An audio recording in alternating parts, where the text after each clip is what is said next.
Many have been saying that since Tony Morris was removed from the governing body, without an explanation and new info we've heard about him, that maybe this will be the end of Watchtower. But what some of you may not know is this is not the first time that this has happened to a governing body member. In this picture, there are actually 3 governing body members who were removed. Of course, the most famous was Raymond Franz. But there was 2 more that were removed from the governing body at that time. There was Edward Chitty in 1979, and then there was Leo Greenlees in 1984. This was the governing body when I was a Jehovah's Witness.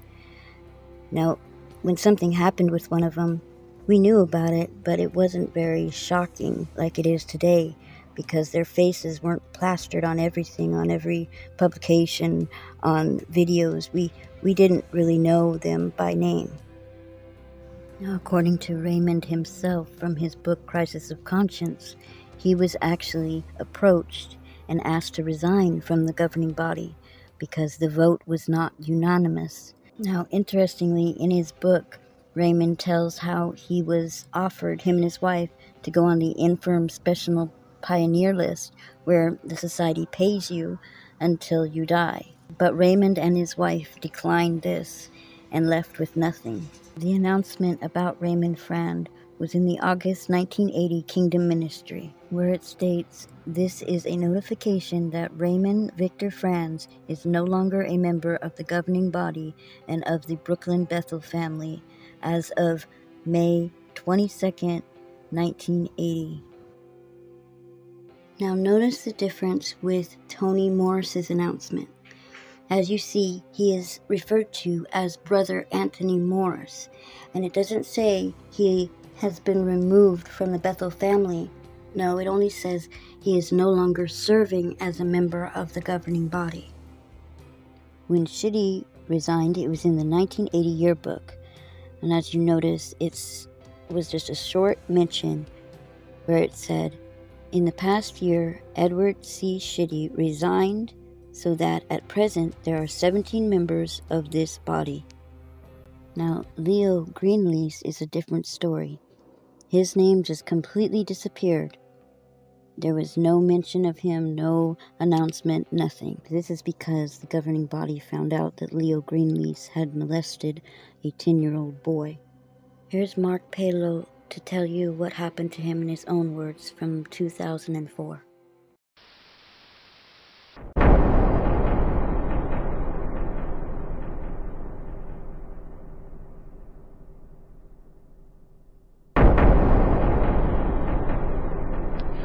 As a man who right now suffers from PTSD, that's post-traumatic stress disorder. That is a mental illness that's brought on by a very traumatic event happening in the life of this man who relives it in dreams and has reactions to it when he sees certain scenes.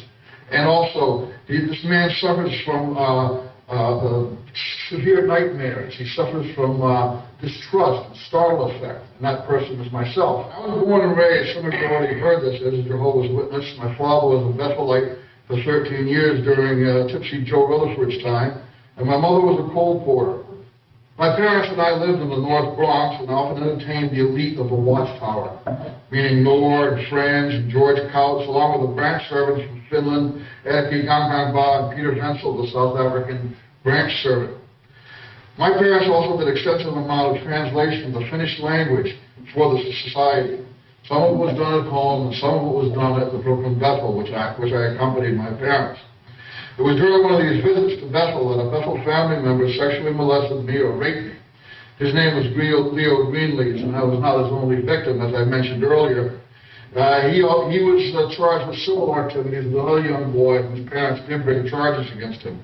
But the Watchtower Society did nothing to him, along with Edward Chitty and Percy Chapman, who were also known homosexuals. The society did not even disfellowship these men. They just transferred them to other areas where they wouldn't bring a bad light to society. I never told anyone about these things, these rapes that occurred to me. It was multiple. It wasn't just one time. I lived with them throughout what I thought was my sin for years. I developed a love affair with the bottle, and turned into a raving alcoholic. And finally, though, I broke free. I've been sober 11 years, and I'm attending college. I'm a Phi Theta Kappa student, and I work at a substance abuse agency. Some of us were born and raised as Jehovah's Witnesses.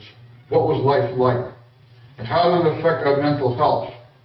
To be blunt, life as a child, as a Jehovah's Witness, is far from normal. I know, I can speak from experience.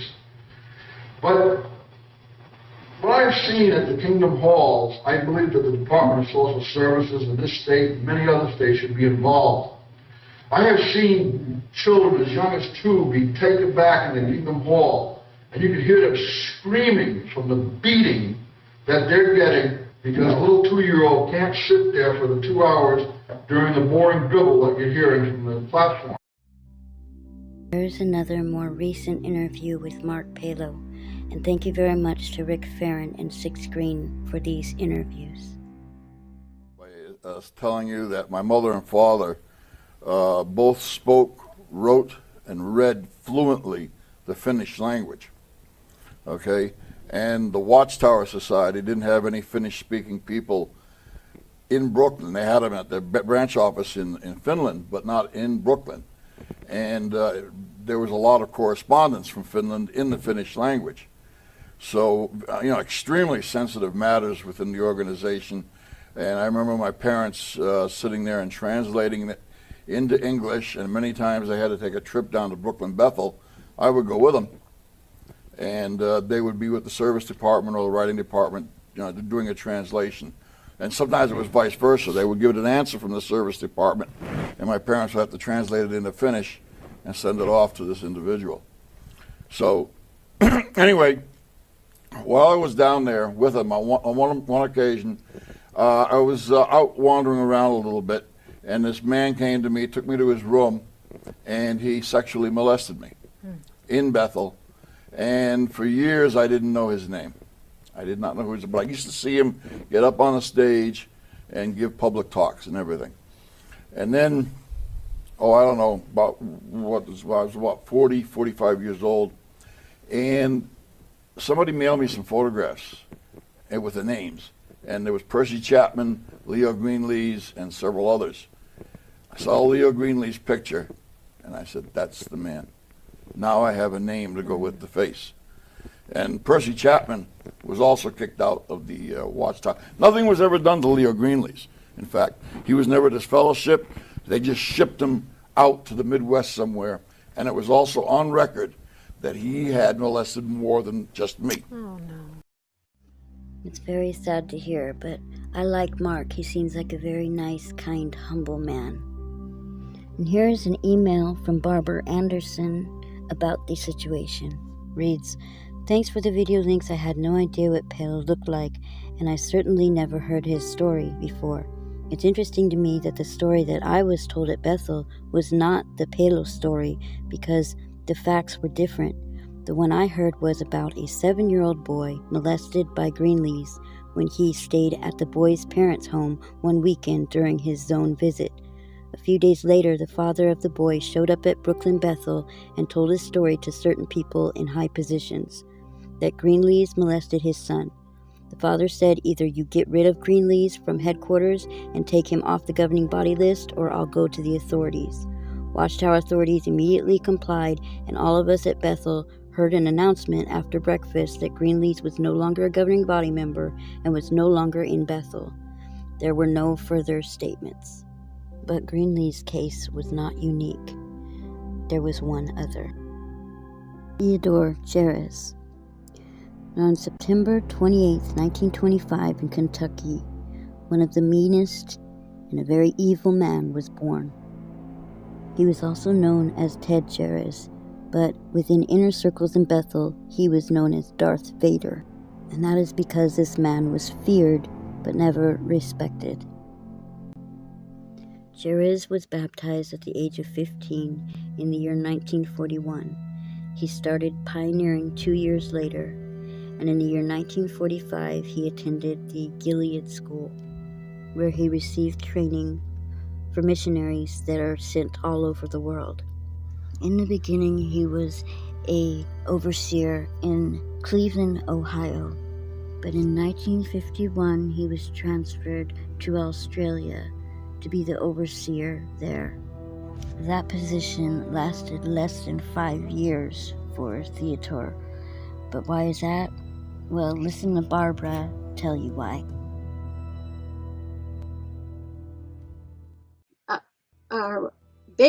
Lloyd Berry, many years before, he was the overseer of the Japanese branch, and this was in the mid-50s.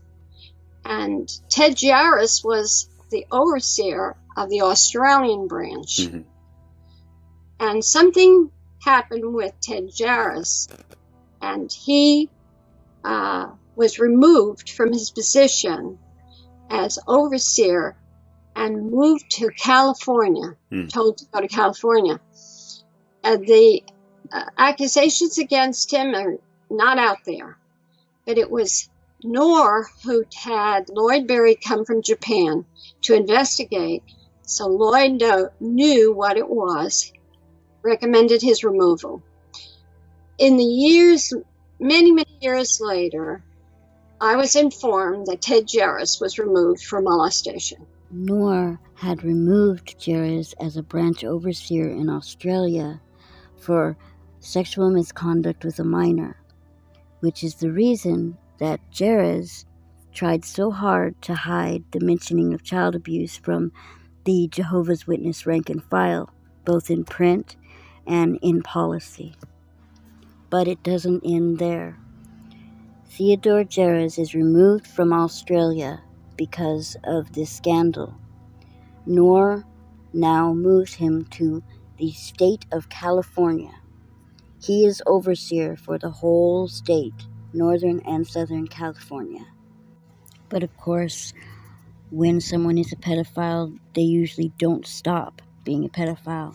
And same with Theodore Jaracz, he did not stop. Within 6 months of moving to California, he married a lady named Melita Lasco. She was from Canada. So he moved to Canada for a little while with her, but then he went back to California and was now the district overseer for the whole state. On September the 27th, 2002, Ted Jaracz was accused of molesting Pat Garza when she was a little girl in the 50s. Here's Pat Garza to tell you with her own words. I'm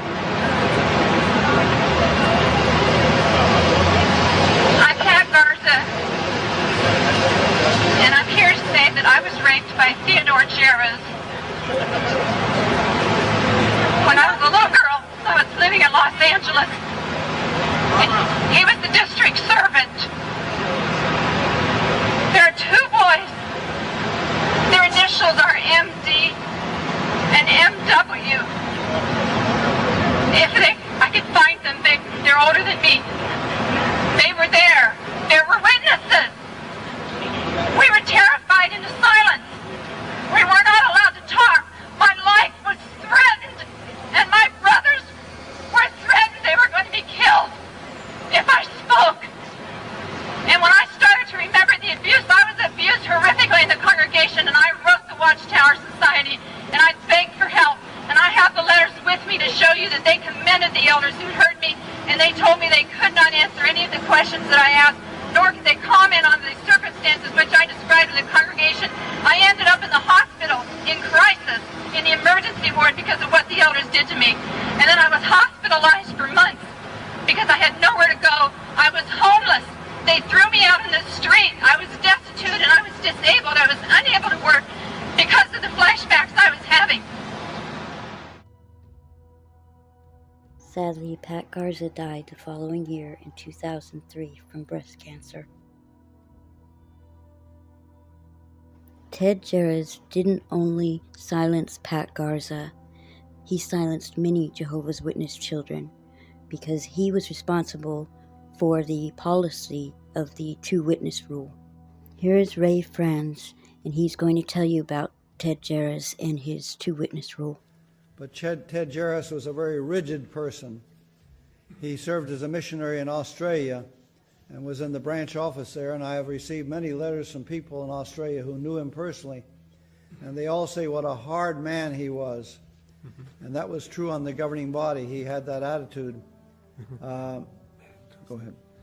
I remember one case where Ted Jaracz said, well, suppose this ruling does cause some hardship for a few people. He said, we can't be concerned about that. We have to think of this big organization that we have. So that the individual didn't seem to matter. It was the organization that counted. Not only was Ted Jaracz responsible for the two-witness rule, he also was the head of the service department, the department that all elders are supposed to call when there are claims of molestation. Such cover-up of child abuse has been disastrous for these children, their families, and also for the Watchtower organization. Let's hear from Ted Jaracz himself. When the BBC found out that he was going to be at a convention, they asked him about the two-policy rule. This is what Ted said. We'd been told we'd find a member of the governing body here. Ted Jaracz is one of the men responsible for the church's child protection policy. For more than 2 months, we've been asking them for an interview. We want answers to some simple questions. Why do they keep their database of suspected paedophiles secret? Why don't they report all allegations of abuse to the police? Why do they send children back to the arms of their abusers? They refuse to talk to us, but here at last, we had our chance. Tell me about the database. How do you justify keeping a list of people, men in some cases, who have confessed to paedophilia, but you have not reported them to the authority? What justification is there for you to keep that list? You have a privacy law. You have a directive from the European Union. You observe that, don't you? So when allegations of abuse are made, it's all right to keep them private? I think you were answered. That question was answered to your satisfaction. Can you answer it now? I'm not going to repeat. I'll just tell you exactly that you can go and you see it in writing. It's all you know, the Bible says, do not go beyond the things that are written. We don't go beyond the things that are written. And that was that. Let's move this way, please. No doubt, no second thoughts. Just a simple belief that Jehovah will sort it out. A belief for which others, younger and more vulnerable, may continue to pay a price. As you can see and hear with your own eyes, there's not a bit of compassion for the victims of these horrid crimes, nor any acknowledgement of any mistake made or any wrongdoing from one of the most powerful men to serve on the governing body. How much pain and hurt and disgrace could have been avoided if this man hadn't been a governing body member of Jehovah's Witnesses. The Watchtower is really big on bringing disgrace upon Jehovah's name. Well, this man definitely brought disgrace on the Watchtower organization. You have to ask yourselves, Jehovah's Witnesses, did Jehovah himself really pick these men to be your leaders? And then, when they did terrible things to children, did Jehovah then say, well, don't do anything to him, just hide him in the Midwest somewhere?